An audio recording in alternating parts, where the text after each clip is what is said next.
Dov Moran, welcome to the show. Pleasure. Thank you for coming. We know it's a big ask. We asked for 2 hours out of your day, and there's a big operation. You got 2 hours? Did you give me 2 hours? Really? Well, I asked for 2 hours. How long is it going to be? How long is it going to be then? Half 30 minutes? 45 minutes, 50 minutes for the recorded Guys, episode 45 minutes. You get 45 minutes. Okay, go ahead. Shoot. of what negotiated for 2 hours to 75 minutes with parking and coffee. Okay. So you got a pretty good deal.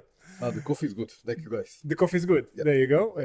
Sponsored by Wake Up Coffee. Yep. Okay, let's jump in. We have a lot of ground to cover, and I wanna get started. First of all, a trick question. You invented the disk on key, the USB. USB Flashdrive. The USB No Flashdrive. one in the world knows, except Israel, knows what is disk on key. It's our internal name. We sold this product in Israel. By the way, I'm the guy to blame for not having a single consistent name for this product. I'll tell you the story if you want to hear. I do. So the days we invented the product was invented actually back in 1999. Patent was written actually in 1998. The product was developed throughout 2000. We brought it to the market. It was called Comdex. It's a show, big show, like CS today, or what used to be CS today, at end of 2000. And in a very short time, we understood that our chances to go and sell it directly to the end users is very, very low. So we adopted a policy of selling through other companies with their name, not with our name. We define it as the brand behind the brand names. And our internal name for the product was Disk on Key. Why Disk on Key? We had another product called Disk on Chip. So if we had Disk on Chip, Disk on Key, so maybe it will be Disk on SIM or whatever. We began to sell, and we were selling to IBM, and through the time it was IBM, Dell, HP, Memorex, Verbatim, IOData, Kingston, All the blue chip companies. Everybody. The funny story, when you went to the product at one of the consumer stores, like Best Buy, you went to Best Buy. At Best Buy of Ice, there was a shelf with all these products. So you had to choose. You went to choose from Sony, Kingston, Memorex, and Dell. All of them were ours. Now there's a problem. How do you create differentiation? One way was another look. And yeah, we had a very, very good department that did different plastics and stuff Customizing the product. Customization, packaging. Of course, all of them tried to go to high capacity, but we said, no, guys, you go with the lower one, you go with the higher one. Kingston always was rugged, very professional. And the other way to differentiate is by name. So every company gave it a different name. I'm the one to blame. Okay, I take the blame. That's life.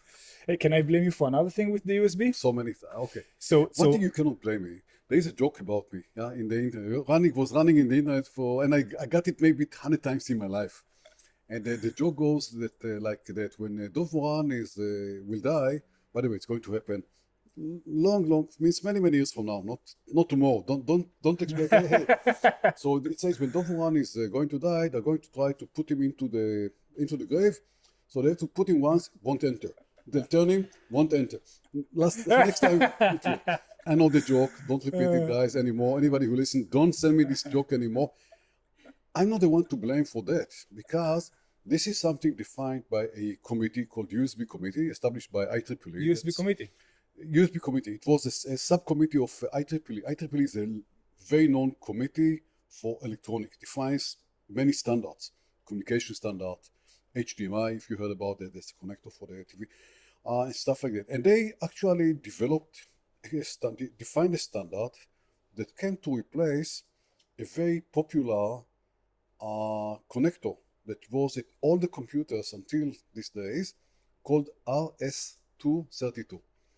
Is this the one with the little thingies? Yeah, the little little thingies. Pins.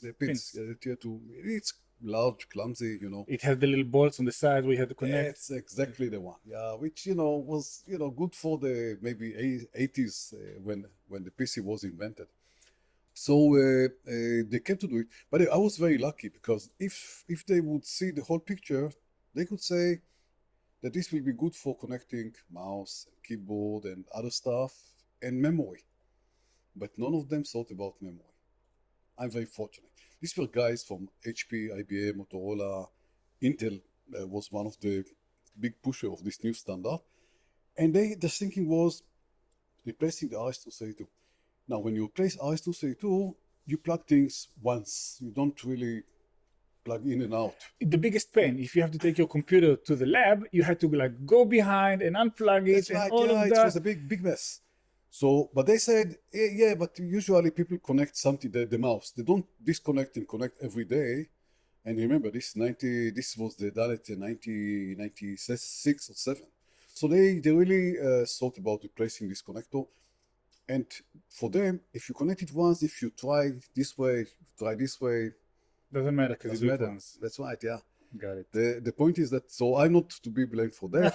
I didn't invent the USB. I just invented the concept of plugging the memory into this connector. That's all. Did you realize it's a life-changing invention when you came up with it? Yeah, but I tell you the truth, in many occasions, I thought, hey, I have this amazing idea, I'll come with it, everybody will buy it. And many times, most of the times, I was wrong. And this time I was, yeah, it really worked. I didn't see the magnitude. I didn't see that it's going to be manufactured, The new produced standards. in it's tens of billions of units. It's funny. We had an investor coming in earlier today, and we spoke about markets and how sometimes Not the first one is today. we started 8. Wow. And we talked about how sometimes entrepreneurs overestimate the market, and they come in and like, okay, who is the potential buyers? Everyone. Yeah. You know. All the Chinese, every Chinese will buy it. Yeah, I know. Yeah. So 99.99% of people who would come in saying everyone will be wrong, but you got it right. Yeah. Another thing is, when speaking to entrepreneurs and founders, everyone keeps saying, stay away from hardware. Hardware is probably the quickest way bullshit. to lose money, to get out of business. I tell you what, many of the entrepreneurs are not engineers, and for them really going to hardware is a pain. But if you look at the great success stories of Israel, let's count them. Biggest one, Mobileye. $26 billion acquisition by Intel. No, 15, just 15. 15. What's 26? Yeah, you added some billions here, no, it doesn't matter, but still very nice, you know. $50 billion, you take 10% of that as well. Hardware, not hardware, semiconductor, very complicated stuff. Chips that are actually it's a full system. They even bothered to develop their own chip, which is one of the reasons that Intel acquired them. They have a chip that has the ability to do all the calculations required, and in the future, artificial intelligence, that's a very hardware product. Okay, second one, Mellanox. Mellanox, Just recent acquired. That's right, about $8 billion. What are they doing? What are they doing? Communication, hardware communication, chips for communications. Again, semiconductor. Very difficult, very hard core semiconductor. It's not a sexy consumer product. You know, you don't even see the product. I agree, but still, it's hardware. And of course, M Systems was hardware as well. By the way, it's never just hardware. It's hardware and a lot of software around it. But if you look at generally at the large and at huge success stories, you can define it into two kinds. One is the Airbnb, Facebook. This is great software product applications that actually succeed to point to a market need and get it viral, get it large, and actually created a huge success. Usually those kind of things are not coming from Israel. The other stuff is somebody who really get very deeper into a subject and became the best in his area, and maybe brought new ideas to this area that really made a change. So again, Mobileye, the guys of Mobileye define me as their mentor, which is a very big, I don't have the guts to claim such a claim. It's very flattering to me to be considered as the mentor of these guys. They are amazing guys. They created something really amazing, really great. Life-saving technology. Yeah. Simple as that. But this is out of really understanding very well what can be done, how it can be done, what's the hurdles, what's the problems, and working very hard over many, many years to overcome these hurdles. But why do I say it? Because you say know how to. Yes, no. If you don't have the skills, if you don't have, it's not the skills, the knowledge. It's practically knowledge. If your knowledge is shallow, don't go there. Of course, you will fail. Yeah. But if you really want to create something great, that's what I'm saying to many, many young people. Choose a subject. Study it really deep. Whether this is biology, and specific area in biology, or chemistry, which is very interesting by itself, or AI, or hardware, semiconductor. No one ever won a Nobel Peace Prize or any Nobel Prize for putting out fires. That's right. When you think of the Israeli Nobel Prize winners, you have Professor Ada Porat. Yeah. No one knows exactly what she did outside of the scientific community. Something with ribosomes, we're not really sure, but I guess that's the value of going deep. But we're in a country that sometimes cherishes and celebrates superficiality in a constructive way, as in being generalist, getting it done, just getting to the next stage. A lot of survival mode. How do you balance the need for profound and deep thought and thoroughness with our sometimes, survivalistic need of being able to put a lot of fingers in a lot of holes? Many times it used to be in the past. It's zero now, and it's much less in the last years. But a few years ago, like 5-10 years ago, we were flooded by groups that came to Israel out of many countries. Taiwan, China, a lot from China, of course, France, by the way, that came here to understand what's behind the Israeli entrepreneurship. And how do we do it? How did we become the startup nation? And many of them came to me because I like speaking with people, because I have a story to tell. I'm one of the known innovators in this country, inventors in this country. So, they came to me, and you see group guys waiting to hear what's the secret we want to copy. I say, guys, I have a message, and it's not a good message. You can't copy. It's on the DNA. It's us. And why is it us and not you? So I do have explanation, which some people like to hear and some people hate to hear. Depends on which side you are. I said, we are Jews. And actually, entrepreneurship is not an Israeli feature. It is a Jewish feature. And by the way, go to Australia. 5 out of the 10 richest guys in Australia are Jews. And in the population, their percentage is very low. If you go to America, you go to Silicon Valley, the number of Jews that are actually running companies in Silicon Valley is amazing. Now, pay attention. We are not smarter. We are just more entrepreneurs. And why are we more entrepreneurs? Because the Jewish nation, over the last 2,000 years, went through very tough conditions. We didn't have land. Everybody, majority of the others, they have the lands, they have the place. They were born in a very friendly environment, like family around, villages, whatever. We had to move from one country to the other one. We were pushed out every time we settled in a place. We were not allowed to hold a land. We could not work in many countries for the government or for the king. And this is not times like now that everybody finds a job. If you didn't have a job, you would die. So you had to be very entrepreneurship in order to survive. And the ones who were not entrepreneurs over these 2,000 years, what happened to them? They vanished. So Jews today is something that came out of many generations where only the entrepreneurs survived. And entrepreneurship is something in your blood. It's not something good or bad. It's a feature.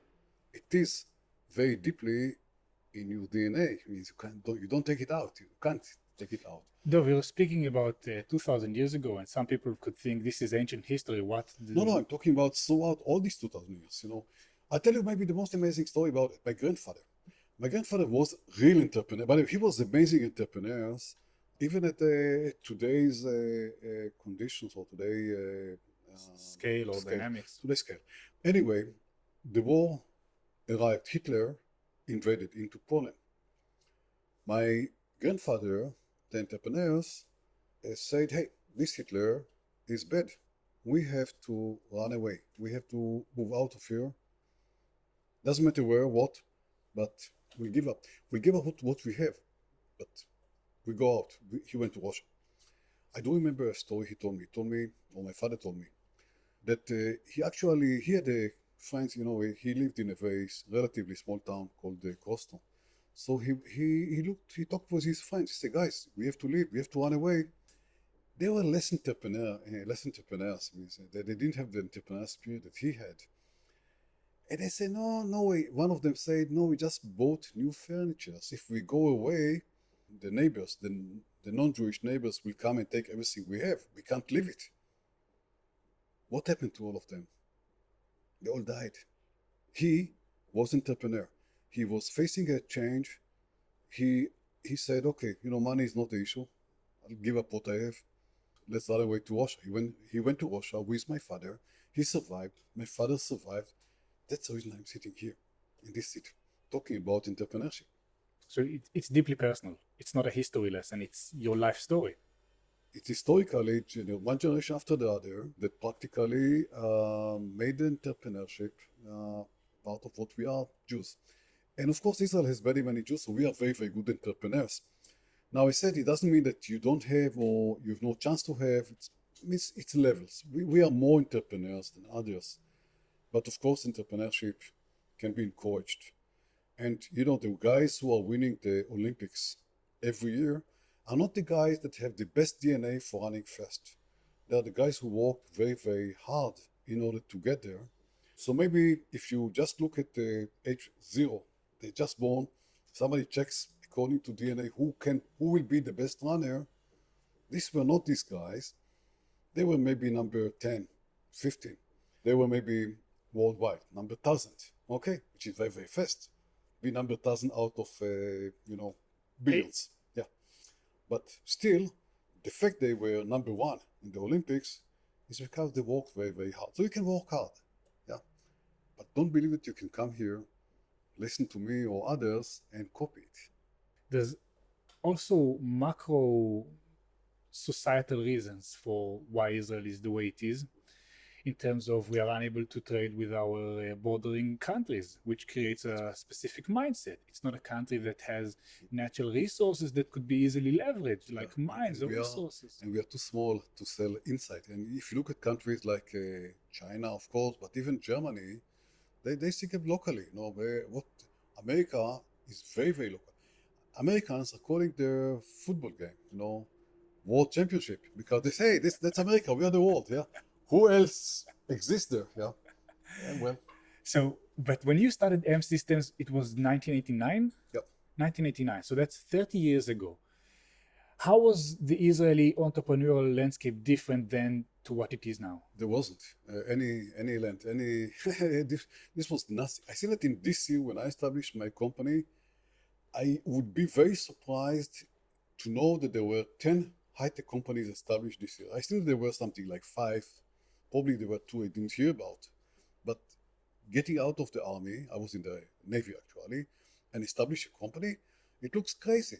It looks, there was no way to raise money because there were no VCs. By the way, if somebody would ask me this year, how shall you raise money? I do remember that it seems to me so weird that you can raise money. How can you raise money? You can raise flowers, you can raise oranges. My father used to tell me that money doesn't go on trees. It's a very Polish name. Money doesn't go, don't spend the money. Money doesn't go on trees. You have to work for that. And that's the way we were established. We said, we'll work, we do some work development for others, and at the nights we will develop our own products, which we had no clue at the beginning that this will be USB Flashdrive or other flash products. It's funny because today there's a playbook. If I want to start a company, it's very clear. We sit with people like, guys, your life is so much easier. I had to pave my way without any signs, without any clue. And by the way, I made so many mistakes. And I look at the way the company was established. There's no way the Dov Moran of today would invest in the Dov Moran of 1989. Seriously? Yeah, of course. I was stupid. Really. I'm talking seriously. I'm not joking. I had no clue about what I'm doing. I had no plan, except of, hey, we are very good. Clearly we'll do something which will be great. This was the business plan in general, if I summarize in a sentence. You sold them systems to SanDisk for what was an astronomical sum then. No, $1.6 billion. It used to look like a large number, when I sold it almost 15 years ago today. It's okay, it's a deal, it's a nice deal. Yeah. So why wouldn't you have invested in Dov Moran of the 1990s? Because this Dov Moran had no clue about what he's doing. He has no plan. He's no business plan. He doesn't have any. He even doesn't understand which market he's going to. By the way, I didn't really know at the beginning that I'm going to do flash data store. It came afterwards.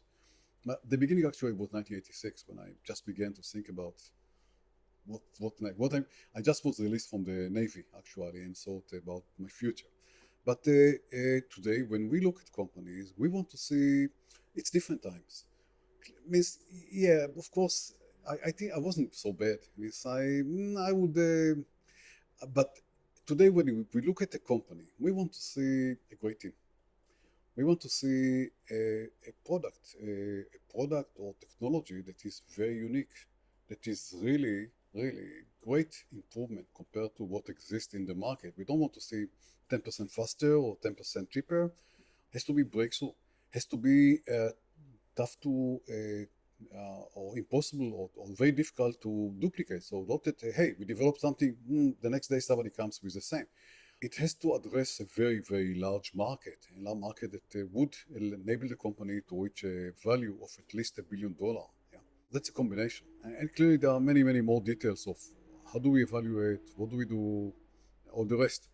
And of course today, if Dov Moran would leave the Navy today, he would look for what he's going to do. He will look for ideas. He will set up a team with his friends.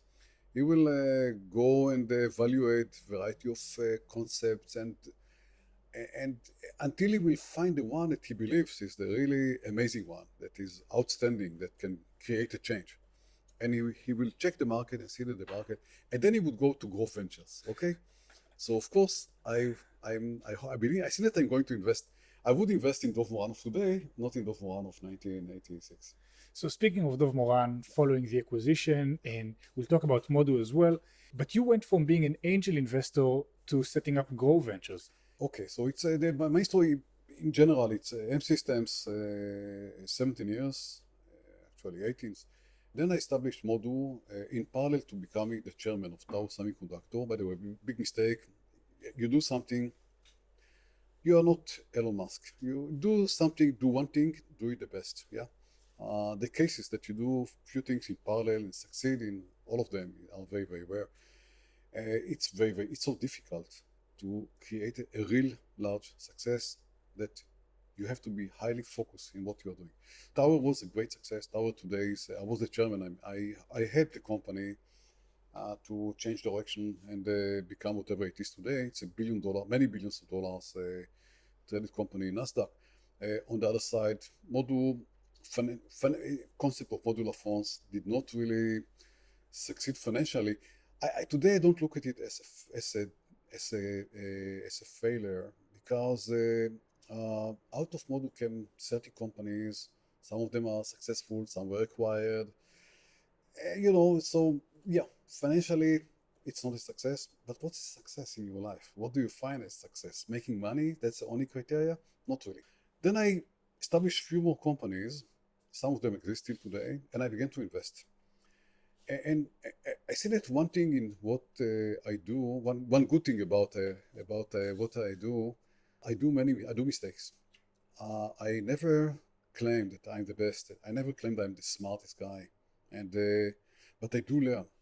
It took me some time to understand that doing investments in without having the right team, without evaluating deeply the team, the technology, whatever is required, without due diligence, doing it without getting to position that everybody comes to me,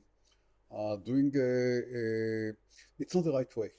Doing it with limited money, I mean, it's an issue. You invest some $100,000, it's a joke. Then the guys need very fast more money from where the money will come. You have to invest enough money in wherever you invest to make the company get into a stage which is the right stage to raise more. Never put money which is not enough for getting to the next milestone plus time to raise money. So after a few years that doing that, I've done that. I said, okay, we need to establish a fund, and we need to establish a fund that would have enough money, that would be have the right people, which would have the abilities to support the companies after the investments and look at new companies. We need to make enough noise that every good deal in Israel would come to us. And this is very crucial. Let's say that you are the smartest guy in Israel and you've picked the number 2 smartest and the number 3 smart. You are the 3 smartest guys and you are expert both in technology and you have an amazing experience in establishing companies and startups. What's required? You have enough money. Everything is great. But then no one knows about you. Would you create a good fund? No. No, because you will hit companies here and there, you know. You need to get the right publicity. You need the people who would know about you. And this is part of the effort of establishing a good venture capital fund. We did it, yeah. That's one of the reasons I'm sitting here. I do hope that there are entrepreneurs. Probably there is no entrepreneur in this country which never heard about me, but not because I'm famous, because, you know, that's a fact of life. I'm involved. But that's part of, telling the story and making entrepreneurs say, hey, we want to go to this guy. We want to go to Grove. These are the right guys for us. You said focus is a key pillar of being able to build a successful venture. And, you know, probably as an angel investor, if you have a lot of small investment and you're just one person supporting them, you are unable to focus and add the most value to them. I fully agree. It's by the way, to do a good job as a venture capital fund, you need to have the people. And one of the things we just added a new partner to our fund last week. It's Lior Handelsman, amazing guy, of course. And I know him and I love him and I think that he's really amazing. And Lior was for many years at very known and very not the most known, but the most professional guys at the intelligence of Israel. And then he went to establish SolarEdge, and together with his other partners, he brought SolarEdge to a value, this is last week, of $9 billion. $9 billion. And he left SolarEdge now last week, and he joined Grove as a partner. So I'm very proud. Hey, I have such amazing partner. All my partners, great partners. We became 5 partners. We were 4 before. So yesterday I had a call with one of our LPs and said, "Oh, why did you took another partner? Now you are 5. If you take the management fees, instead of dividing by 4 or whatever, you'll get less." So it doesn't matter. First, we'll do better, and we'll do our performance will be great because he's an amazing guy, because we will have each one of us more time to dedicate to our companies. And this being a venture capital requires a lot of attention and time and effort into the companies you already have and into the new companies.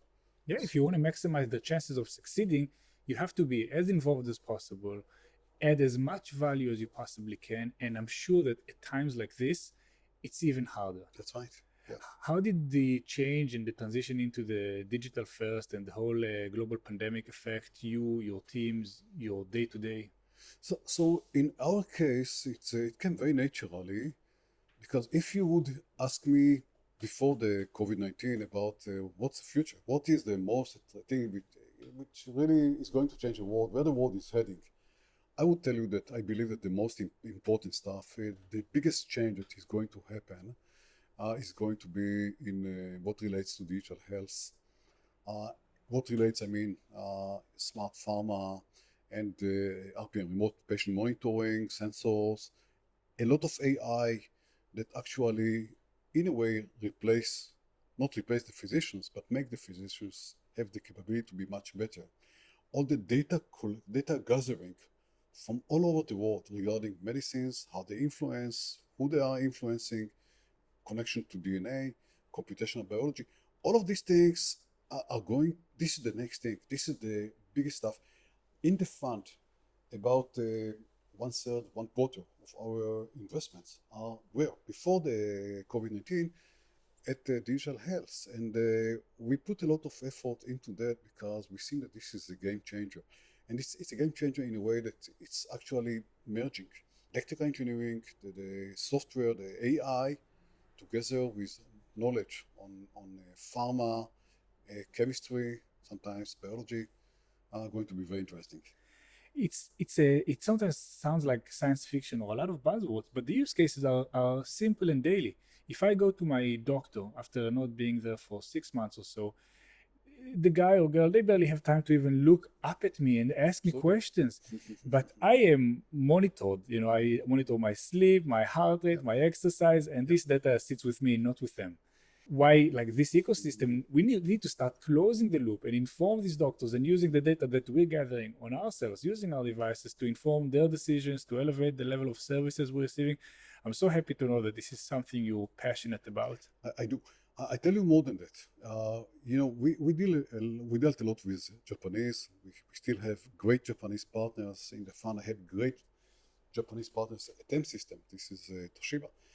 And I always faced the Japanese people that were concerned coming to Israel, mostly because the government was always pointing to Israel as a dangerous place. You go to Israel, there's no insurance, there are warnings.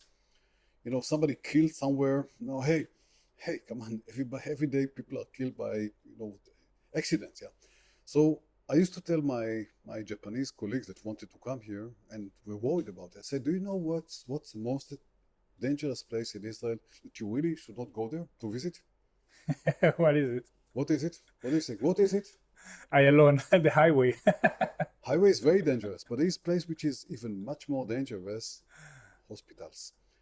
Now, not because people are dying at hospitals because they came sick and died, because in Israel, until today, every year, there are thousands of people that come for a specific reason and are dying at the hospital from infection, biology infection. This is crazy. No one talks about it. No one handles it. It's just we live with it. Yeah. And COVID-19, clearly, of course, COVID-19 is very severe, but handling this stuff is even more severe. It's more important. And that's part of our life. We even don't know about it. You don't know about it. Now, clearly, this has to go through a major change. We are going to see much more. I talked about remote patient monitoring, RPM, but even the whole issue of handling patients is going to be much more at homes rather than hospitals. The physician will have tools to monitor from far away, to talk with the patient. I think that many changes are going to happen in the coming decade. Many of them, by the way, are because of the COVID-19, which actually would provide a huge push to all this issue of health. It accelerated it. If I cannot, in the time of a global pandemic, a global health crisis, I cannot go and see my doctor. What is going on? Yeah. Something is fundamentally broken. You can't go and see him. The point is, he can't go and see you. Or can't see you from far away. I'll be a little cynical, but when you start looking at startups and the websites and the decks, everyone is trying to change the world. They're changing the world through advertising. They're changing the world through better shoes. The flash drive and other projects you were involved in changed the world in a tangible, fundamental way. Is this part of your investment strategy? The answer is absolutely yes. More than what you can think about. We do have in the company two concepts, two principles. And by the way, when you come to the company, it's on the entrance. You come in, that's the first thing you are seeing. Concepts are people first, and people first by all means. And I can get into that and talk about that for 10 minutes. And creating value. We don't invest in companies which do not create true value for the world. For example, you mentioned advertisement. We will not invest in any company that does advertising. It's great. It makes money. If you want to make money and only money, maybe there are better funds than us. Yeah. But we are not going to invest in companies that what they will do, they play the zero-sum game by getting money from one pocket to their pocket, yeah, without creating anything except of money for themselves. We are very strict on that. No advertisement, no, not anything which is I'll be, no fintech. We don't invest even in cyber. Cyber is important, of course, but there are many parts of cyber. Some of them are not positive. Clearly, we are not there. Not in this side, not on the other side. Because to do good at the other side, you have to be very good in the first side. So hey, others are doing it good enough. Creating value is a very important essence in our activity as a fund. My thinking as a person that trying to understand why am I here, what am I doing. When people are thinking about sometimes value creation or creating value for the shareholders, the scope is sometimes very limited to seeing the stock go up, and you're saying something different. We say people first. When we say people first, we mean people first is first of all among ourselves. Who are we? The people we take. It's talking about entrepreneurs. How we treat entrepreneurs.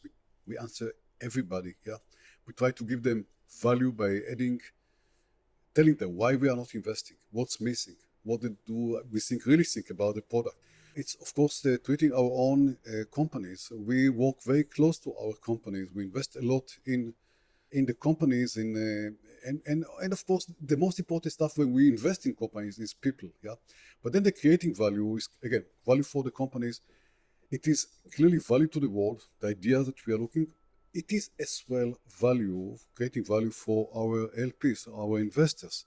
But we tell all the investors, guys, if I look at the orders, the right order, value for the world, value to our companies, value to you and us, yeah?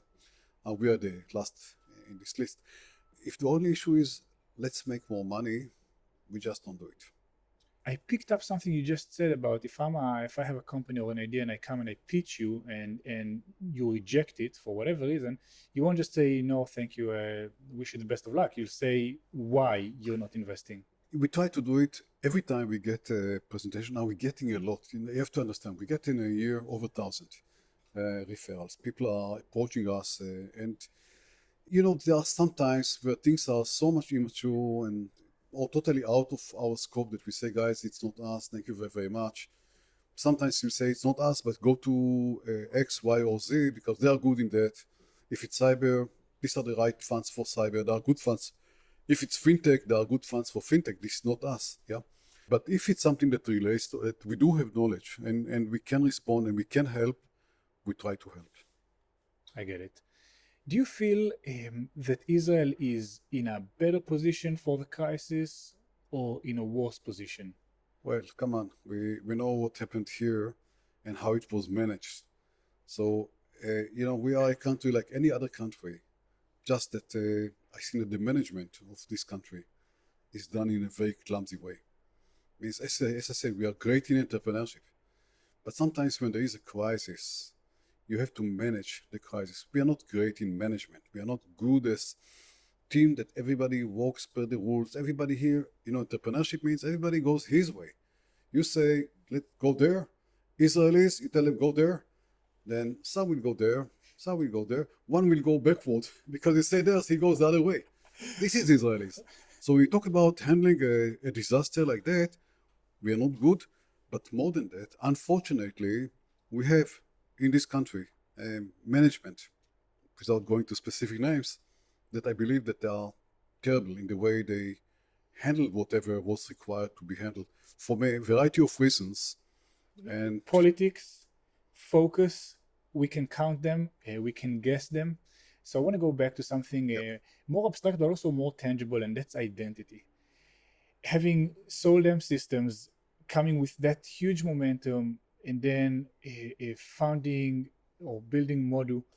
When you were after such a big success, where did you get the hunger to go back to square one and restart? No. You don't understand.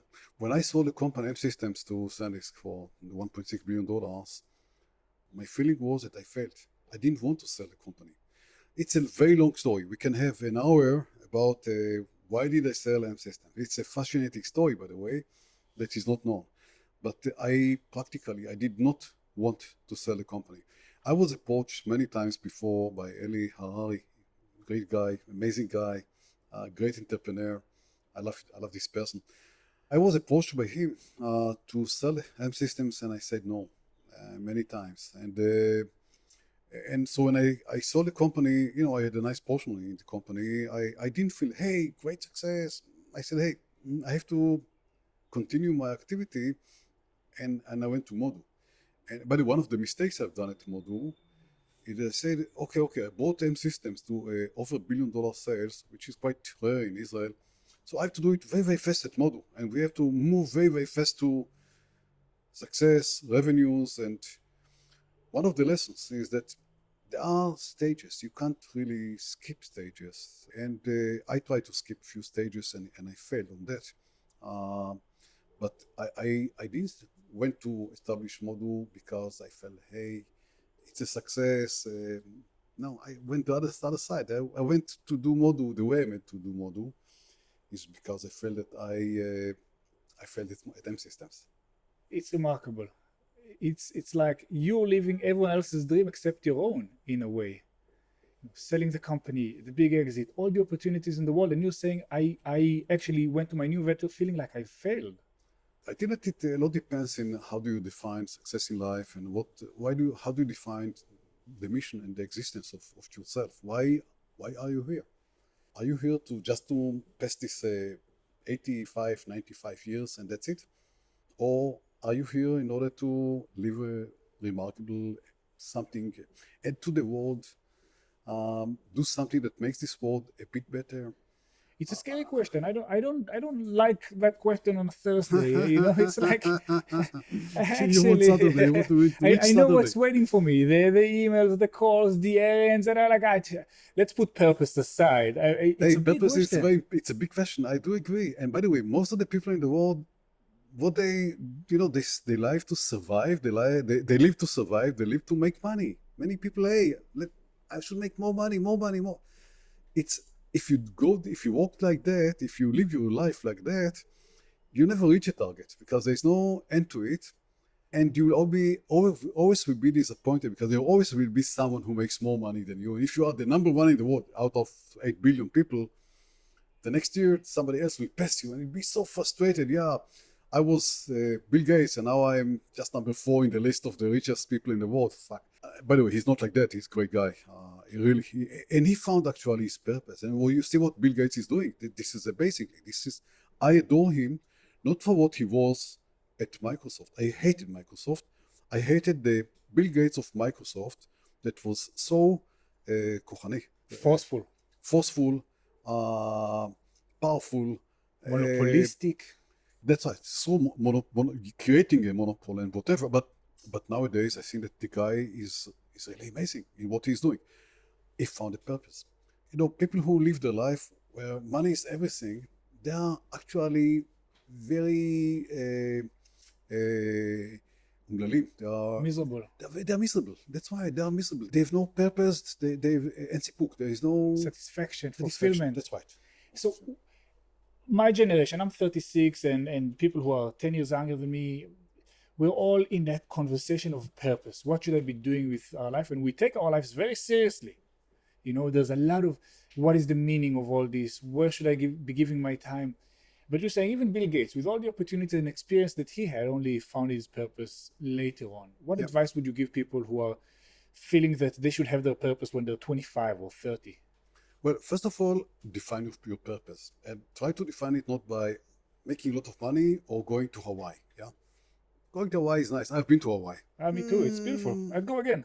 But it's boring. And after you go 3 times, I'm not sure that you'll be really happy of going the 4th time to Hawaii. Long trip anyway. So define your purpose and learn and study. If you need for that to go to India or to whatever for 3 months, do that. Yeah, but define your purpose. Define what you really want to do and what you want to create in the many years that you still have to go on.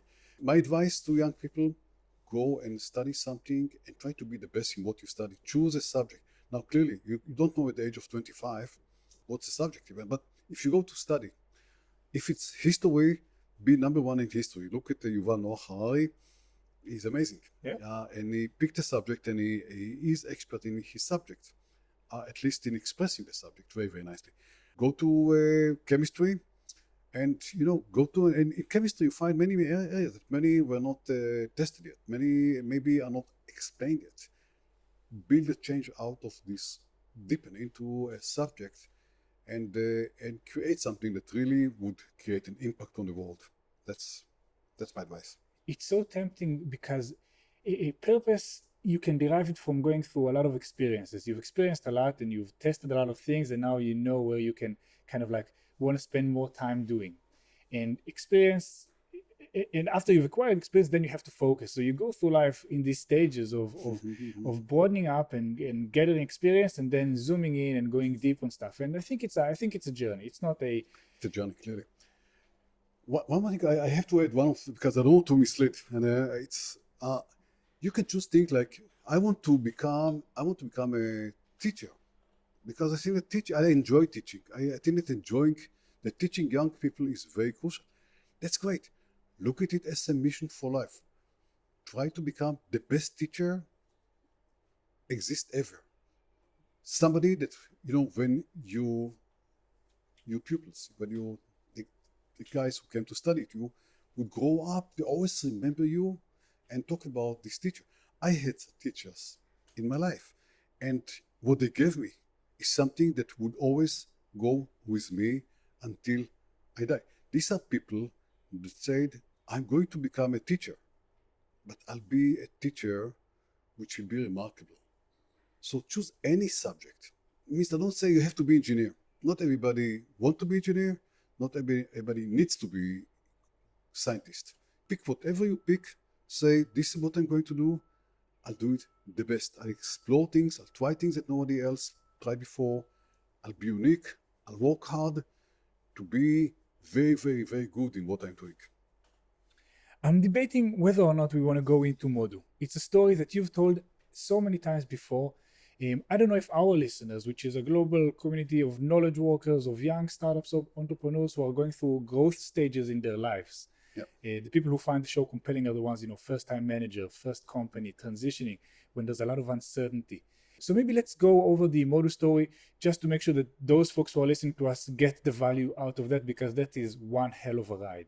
So take us back to what Modu was and how the story unfolded. But by the way, Modu existed as a company only 3.5 years. It was really a very extensive ride, but relatively short. An expensive ride? And very expensive, that's right, yeah. How expensive? Well, the number officially is $120 million, but it's a bit over $100 million because there were $10 million that the investor never put the money in. There were $70 million we got from Qualcomm. Well, they gave us the money, and a day after they took it back, because they took it back as license to their technology. So it was artificial investment. It's a ride. It was a crazy ride. Modu was the world's smallest mobile device, right? Yeah, it was the smallest phone ever created. By the way, we got awards as the lightest, smallest phone. And this was at the height of the trend of minimizing hardware. That's right. Yeah. So for 20 years, we were trying to get device to be smaller and smaller and more sophisticated, more handheld. Until iPhone came to the world. Fuck. By the way, if I say this board, you cut it or you leave it? If you want it in, it will be in. If you want it out, it will be out. I have no problems. So you're working for 3 years on a company. You're building technological breakthrough. You're hiring the right people. You raise the investment. You're like, this is the next big thing. Was the product already out when the iPhone was unveiled? But by the way, it's a nice joke. CNN made an item on us. By the way, I don't think that there are any other Israeli company that CNN made an item about their product. So CNN made an item. I think it was 5 minutes item, and the item it's a weekly. They call it the next large thing, the next big thing, a big thing. And hey, next big thing. Hey, we are Modu. Hey guys, we used to joke about it. We are the next small thing. Yeah. How did I feel when it? The product was already out. Did you? Yeah, the product was out. The day we sold products. But not at the right quantities, not at the right volumes. But that's another side of the business problem. But the product was already out. Yep. And what year are we talking about? 2010. End of 2010. 2010, yeah. And then Apple has their own annual event, and Steve Jobs goes on stage. This is 2007 when they bought the product. The next, okay, we established Modu at the beginning of 2007, and I seen it in July 2007. Steve Jobs came with the iPhone, the first iPhone, and the truth, we saw the iPhone. I alerted in a way, but first iPhone wasn't so great. The communication was poor. The store of applications wasn't really yet at the first product. Many bugs, many problems. People don't remember it, but clearly Apple did an amazing job, bought amazing product, but smartly they kept updating, upgrading, fixing, adding all the time, and that's why they are such a great company. Yeah. So we saw the first product and said, "Wow." I still remember I bought an iPhone 1, and after some time I said, okay, it's a nice phone, but I'm not so much, I worried about it, but it was very, very expensive. They were $600. We were talking about a phone that the selling price would be $100 or even less. So I said, okay, it's such a large market, in the world they're going to sell billion phones a year. They'll take a nice portion of the market, but we don't have to take a huge portion of the market. If you take 1% of the market, 1% out of the 1 billion, how much is it? You're asking the absolutely wrong person. 10 million units. There's a business. For $100 a unit, that's $1 billion business. It's great. I don't need more than 1%. Let them take whatever they want, and I'll be the 1%. By the way, it's wrong attitude. You have to go and try to be number one or two, and if you're not number one and two, the chances for you to succeed, they say, I take a small portion. It's not a good strategy for making a product.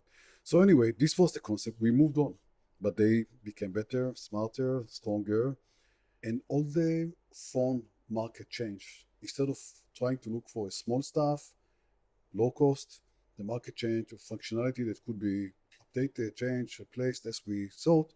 The market moves to device, looks exactly like that. It's a black. By the way, this is not an iPhone. No, it's not. It doesn't matter. But screen, touch, you can think about something else, which was contrary to our approach. And yeah, of course we changed. Of course we understood that the market is going there.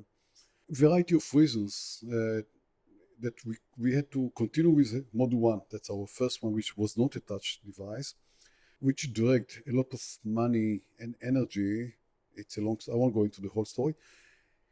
Then when we changed to touch and had understood that we have to use Android as the operating system, it was too late. Too late in a way that actually we did not have enough resources. It's playing catch up with less money. So when you were pitching Modu, what was the return expected for investors? How long after launching the product you expected? I believe that we will go to $1 billion company, clearly. $1 billion sales, yeah. And I wanted to get there very, very fast. How fast? It was after M Systems. I saw that I have the formula for success. Of course, I didn't have the formula. No one has a formula, yeah. And how long after the iPhone's unveiling until you had to close Modu and realize, guys, we lost? Modu was closed 3.5 years after it was established in a very, very strange way. What happened to us, we tried to raise money at 2008. Market was in crash. You can't really raise money. Remember that. I went to a roadshow a week after Lehman Brothers were terminated. And it was the most weird, strange situation. I went to meetings. I went to them, to their offices. People didn't show up. Where I flew to see them, yeah. And there was nothing there. And then coincidentally, I got to an investor in New York that actually made his first $1 million out of investing at M Systems. It's a very, very unique story. And a great guy, yeah. And he met me coincidentally and said, I would like to invest. I'll invest. And he invested, but he's not an professional investor. And somehow, due to his investment, we were dragged to complete the Model 1. Very costly, very problematic. I won't go into all the details. But when we understood that we need to do Android, and we were in the process of actually developing an Android phone, we needed money for that. And we calculated the money required. And by the way, the money is not just developing a phone. It's a marketing and business development and sales offices. It's a costly activity if you want to do it really large. And we had the ideas which were not just a regular Android phone, but something which has peripherals around it, which until now I think that they are missing in the market. Funny as it is. So the idea was raising money. We need to raise. We calculate $20 million. Now, what happened? We said to raise this money, we need to lower our valuation. But the first investor, the one I told you about, he had something called ratchet. Ratchet is if you lower the valuation, you have to compensate him for that. And if you do it, then you actually raise the other investors. And listen, it wasn't my share because they told me, listen, you do it, we'll give you back your share by options. So what's the problem? But I didn't feel that this is right for my other investors. How do you overcome it? You go to a public offering. If you go to public offering, all this compensation ratchet disappear. Okay, we'll do a public offering. Where can we do a public offering? In Israel. We went to do a public offering in Israel. And again, timing is, timing is the most important stuff. And somehow timing issue, we went in a very bad time. So after trying to raise the money, went to a meeting with the guys, the bankers, that there were 5 bankers here. We tried to raise $20 million here for that. I remember the meeting with them after the roadshow in Israel, talking with all the potential investors. And they said, listen, we don't succeed to raise for you $20 million. We can raise only 10, 12. Take this money and you'll be fine. I said, no, guys, you don't understand. With 20, I'll take the money, but I will fail again. And I don't want to fail. I need 20. They said, oh, come on, Dov, take the 10 or whatever. 6 months from now, we'll make another round, or we'll do convertibles for you. Timing will be better. You'll be fine. I said, can you guarantee me that I can go to the market 6 months from now to raise the extra $10 million? I said, of course, we can't guarantee it. The meaning of that if I take money, this is the money from Mrs. Cohen from Hadera. This is pension money. And taking money from Mrs. Cohen from Hadera is a small city, that's a problem. When I take money from a VC or from SoftBank or from Qualcomm or from a very, very wealthy guy that for him $10 million is, okay, let's breakfast, one day. It's like you skip a breakfast, so if we do, that's okay. Means it's not okay, but it's manageable. Acceptable. It's part of the game. I will live good. I'm living good with that fact. Means I'm not happy. I'm very sad for that. I told my investors I'll do anything I can to get you back this money that you lost. But it's not like taking money from Mrs. Cohen from Hadera. And I don't want to waste the money of Mrs. Cohen from Hadera. So I said, guys, if we don't have the 20, I'll rather terminate the company. And I do remember the looks. They say, oh, this guy, he's just saying that he wants to make us make a commitment. We can give him a commitment, but he will come back to us tomorrow and say, that's okay. We close the deal. We'll take the 12. Okay?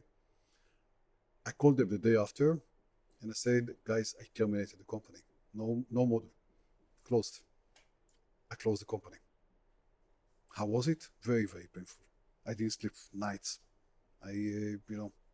That's part of life. So we're going through 2 huge milestones so far. When did you feel successful? Not when was it successful in other standards. When did you feel successful, fulfilled, accomplished? Almost every day. What do you mean? I go to work. I'm going to work. I'm going to my office. I love the office. I love the people. I need the touch with the people. And we invest in amazing companies. And by the way, now we have 16 companies in our portfolio. And not that every day they have success. And clearly some of them will fail. By the way, until now, we terminated only one company in almost 5 years of activity. But this will come. I know that this will come. Eventually, there's no model that all the companies you invest in are all success. But, I work very close to the CEOs and I live their life. I'm part of not one deal, but many, not one team, but many teams. And there are lots of amazing things that are happening. Every week there is a achievement here, achievement in the other company. Now the chip arrived. Hey, that's the first picture. This is, we are moving ahead toward agreement with this company. We raised this money.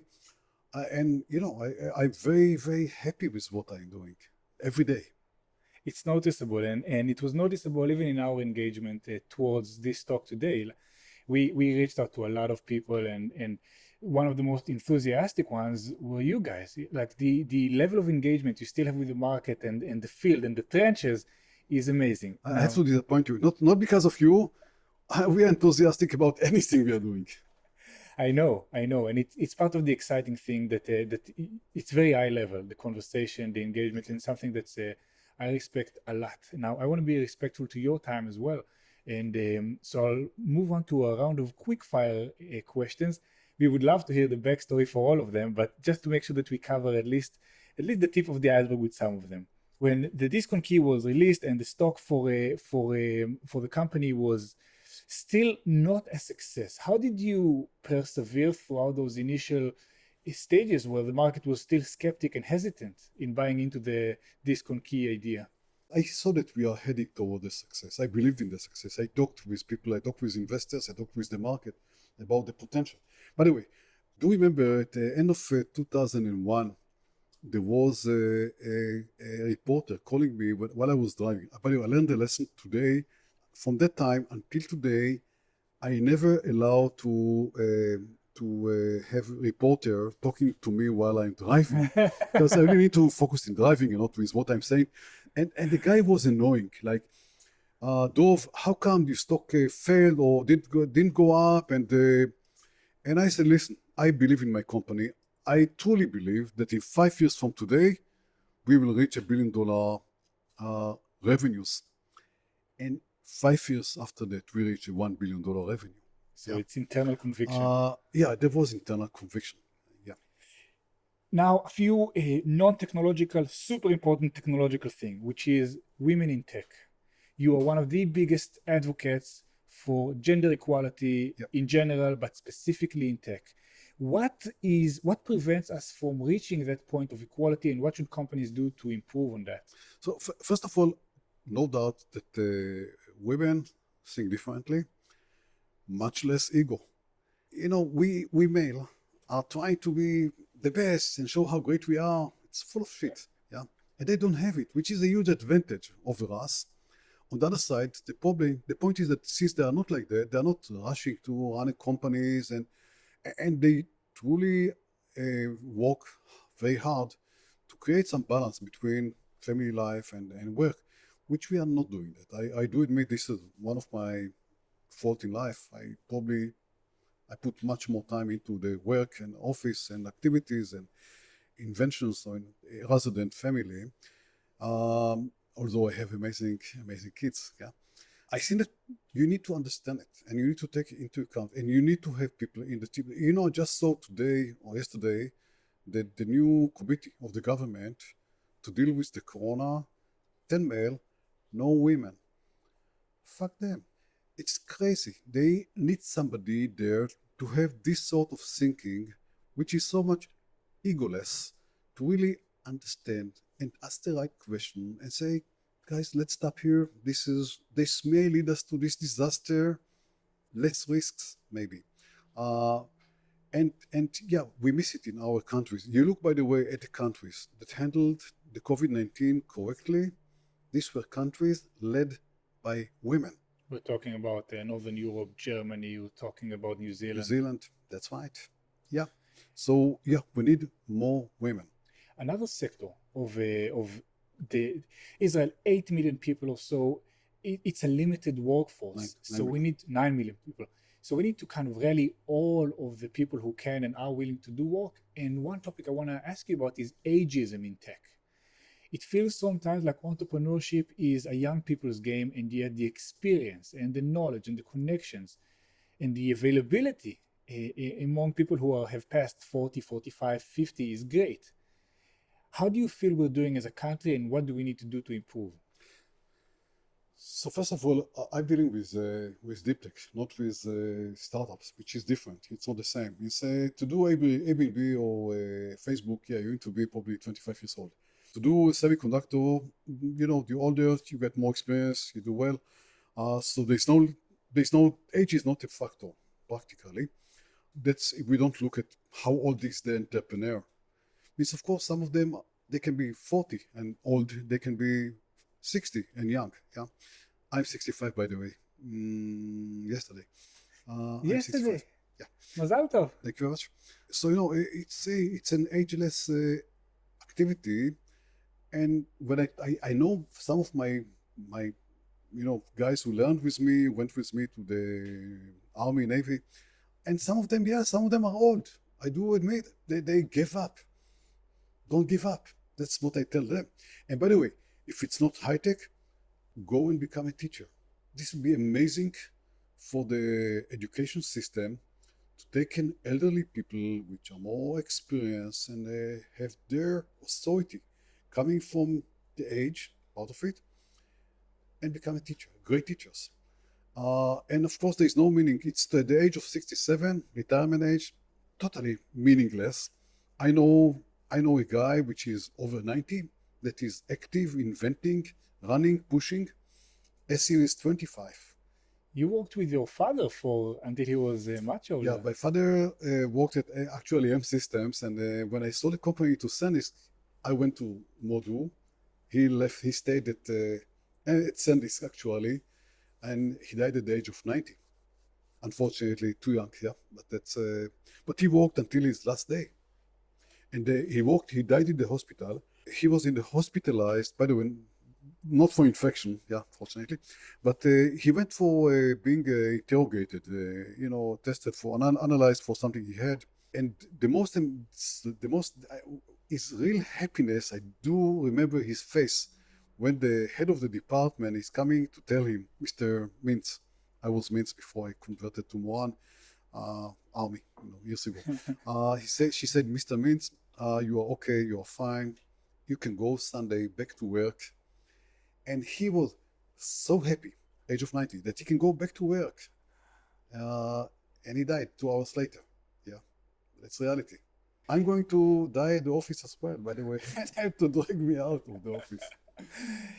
You said earlier that entrepreneurship is about trying to get people around a certain cause, around a certain idea, rally the resources and follow a certain path.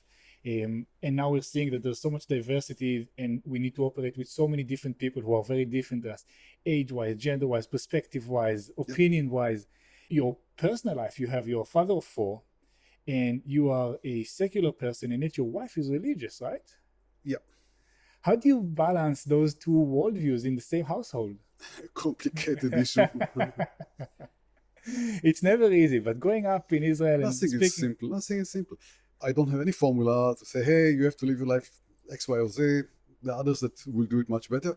But one thing which I have to mention regarding this issue of diversity, don't forget that in Israel, in this 9 million people, there are Arabs, there are ultra-Orthodox.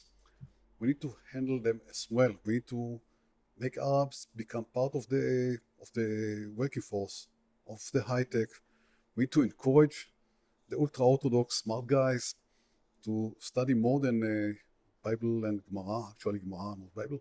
Practically join and be part of the effort to bring really good stuff to the world that will make this world better. We're nearly at the end of our time. So the last question I want to ask you is about some of the trends I'm noticing is you're looking for the places where you can have the biggest impact. Be it a teacher that teaches hundreds of kids or students a year, or find the right technology that transforms a certain industry or a market. And also, is there a connection between how you tell and write stories and the way you think about companies? Does a company need to have a story in order to fit into a certain trend or point in time? Clearly, every company needs to have a story, of course.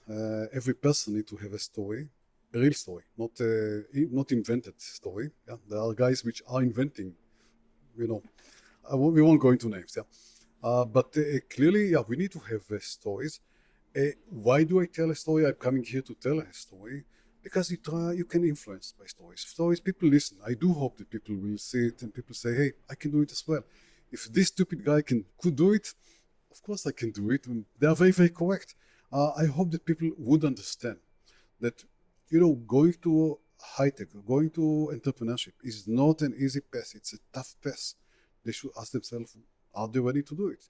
I wrote a book. Yeah, you hold it there. $100. Yeah, let me show it. Yeah, $100. Buy the book. I'm supposed to get 2 shekels for each one of the books, but they never paid me. They said, you're rich anyway. Why do you need this money? We are poor. So no, I'm joking. The Dov Eichenbaum, he's the editor. He will hate me if I. So anyway, I wrote a book. Now it's an effort to write a book, and you don't make money by writing books like that. But it was bestseller in Israel. Not in the professional books. Still, you don't make any money. There's translation of the book to Korean, to Chinese, of course English. I don't really expect any money coming to me out of this book, but I do hope that people will read the book and maybe understand something. Maybe it will open their mind. Maybe it will give them some power, some encouragement when they go into this very long, difficult path of entrepreneurship. Dov, you said you celebrated your 65th birthday yesterday, and there's many more years of doing in your life. What do you wish yourself for the next years? I would say another 65 years, but this will be too extreme. So only 55. Thank you so much for coming on to the show. Is there anything we haven't covered that you feel is mandatory to understanding you and your work? The problem, you covered more than what I expected. That's the point. It's been our absolute pleasure. Thank you and your team for allowing us these 2 hours together. We can't thank you enough. We appreciate everything you've done for the local ecosystem and the people you work with. And I hope that your values will continue to proliferate throughout our little country here. Thank you so much. Thank you very much. Thank you.